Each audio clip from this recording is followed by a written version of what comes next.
Is ChatGPT safe? If you're wondering, that's a fair question. I'm Tracy, and I've been using ChatGPT for over 3 years. Before I tried it, I had many of the same questions you do. Today, I'm going to tell you what I've actually learned, not what the headlines say, and not what the tech companies promise, just what's true after 3 years of real use. And here's the thing. If you're concerned and being cautious about ChatGPT, that makes sense and is actually very smart. Data breaches are real. Scams do happen, and your privacy does matter. Being careful is not old-fashioned, no matter what anybody says. It's responsible. Most of what we hear about AI comes from news headlines or movies, and both of these things are created for shock value. So I'm not going to tell you that ChatGPT is perfectly safe. I'm going to show you exactly how it works, what it can actually access, and the simple rules I follow. After 3 years, here's my answer. Yes, ChatGPT can be safe if you know what you're dealing with. So, what can it actually see? One of the biggest questions I hear is, what can ChatGPT actually see about me? And here's the truth. ChatGPT only sees what you type in the conversation box. That's it. It can't access your email.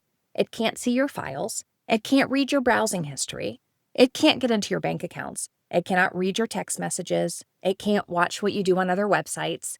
It can't turn your camera or microphone on. Only what you type and what you send.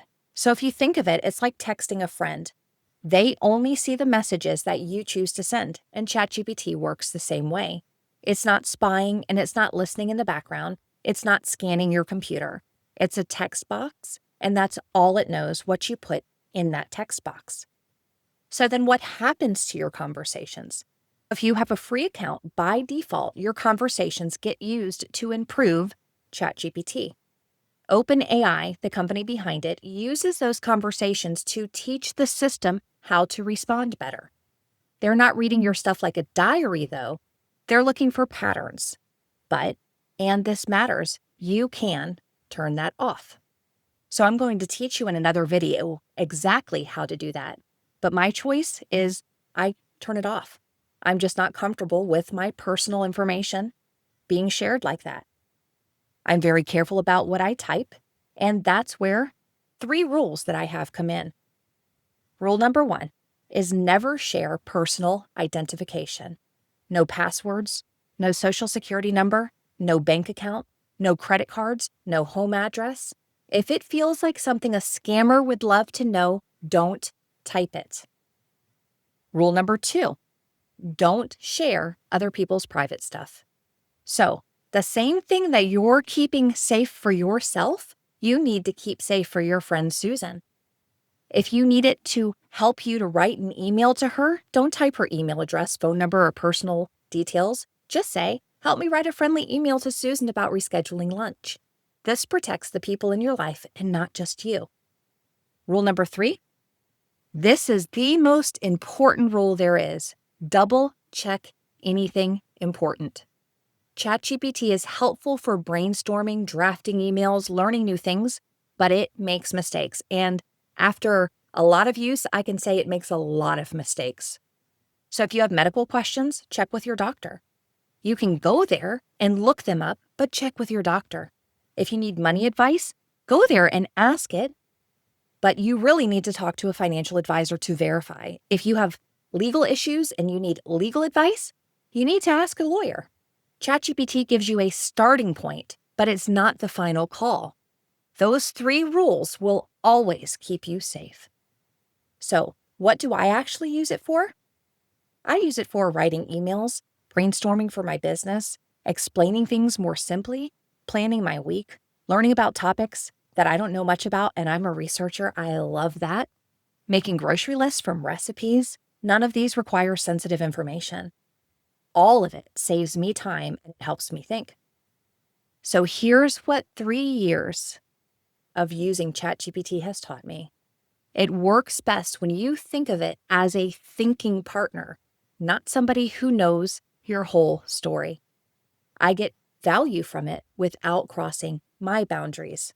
So here's some perspective. Is ChatGPT safe? Well, Google tracks your searches, your location, and everywhere you go online. Facebook knows your friends, your politics, and where you've been. Amazon tracks everything you've ever bought or looked at. ChatGPT only knows what you type in the little box. So I'm not saying those other tools are bad. I use them. But ChatGPT isn't asking for more access than these things that you already use.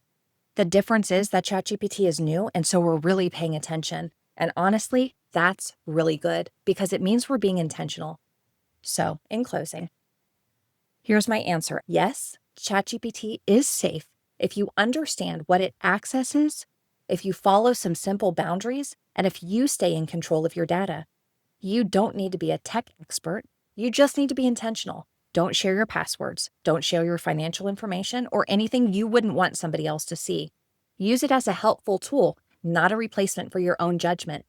And remember, you are in control.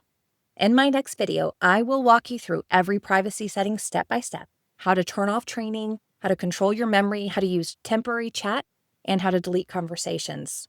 You've got this. So, I have a question for you. What's your biggest safety question about ChatGPT? I'd love to hear from you in the comments. I read every single one. And if this was helpful, consider subscribing. I'm here to help you navigate AI and technology without the confusion or the hype. Thank you for watching, and I'll see you in the next one.